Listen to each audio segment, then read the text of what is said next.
Hi, hello, I'm Louise Quick and welcome to another episode of Quick Histories. So it's Christmas, or rather it's almost Christmas. So for this festive episode I'm digging deep into the Christmas stocking of history and bringing out a Satsuma of fact for you. Basically, I have a Christmas history fact for you. And this time we're going back to say hi to our pagan pals again, because this episode is all about the history of the Yule log and the fact that the chocolate icing is a relatively new addition.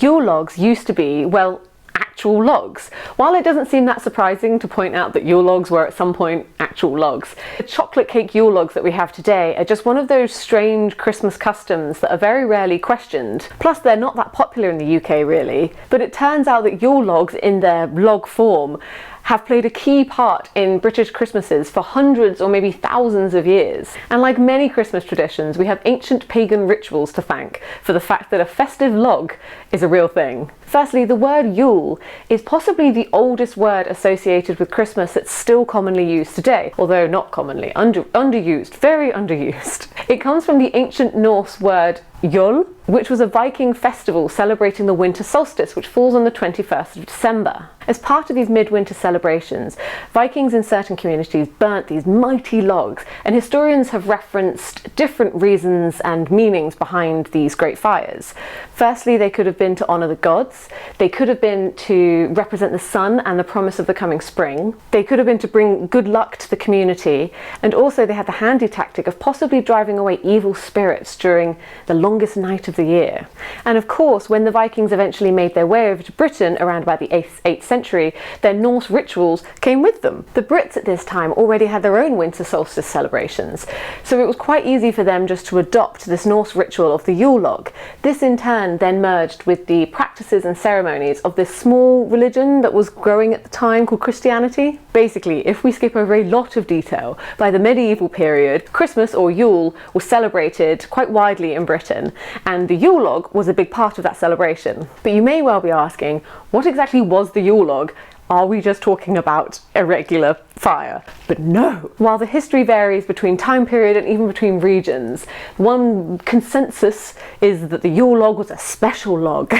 It was cut down especially for its Yuletime purposes and had to be dragged back to the house and dragged into the house on Christmas Eve. The log was then decorated or even almost anointed using things like spices, wine, rum, holly, hazel twigs. It was all decorated up, which does sound odd until you consider that most people at Christmas bring a tree into their home and decorate it as well. But just not with wine, I guess. But either way, when the log was finally burning, it must have smelt amazing, a bit like when you walk into a home and someone's making mulled wine. Most importantly, the Yule log, once it had been dragged into the home on Christmas Eve, was meant to burn for a full 12 days.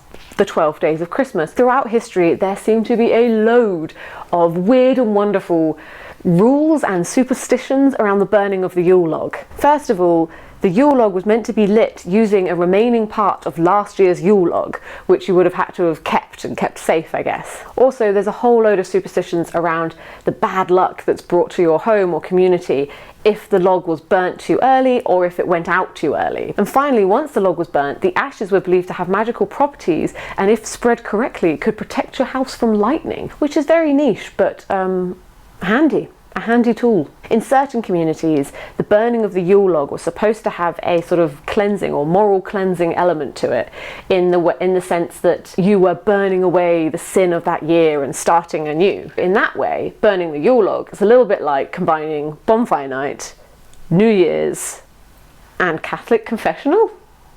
Maybe? And to burn for 12 days solid, these Yule logs were huge. They were chunky, and they required an equally chunky fireplace in which to be burnt. And as time went on and fireplaces generally got smaller, so too did the Yule log, and I'm sure there were less rules around the whole it had to burn for 12 days. Yet Yule logs were still commonplace within Christmases in the Georgian era, so around about the 18th century, and to some extent into the Victorian period as well. However, with the decline of fireplaces and the rise in, well, central heating, Yule logs finally fell out of popularity into the 20th century and were instead replaced with their chocolatey alternative, which I'm honestly not that angry about. Quite happy with that decision. Maybe we should just replace more things with chocolate alternatives. Chocolate Christmas tree? Chocolate turkey? So if you do find yourself tucking into a chocolatey Yule log this Christmas, remember to thank the Vikings and also consider setting it on fire. Don't do that. There we go, that's my history fact all about a log. Yes, yes, a log.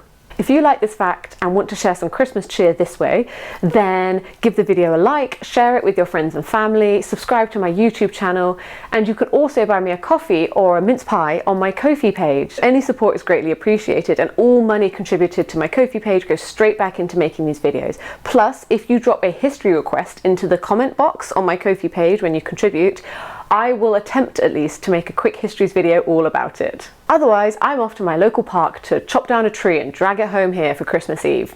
I'm assuming that Southwark Council are going to be completely okay with that, right? History fact.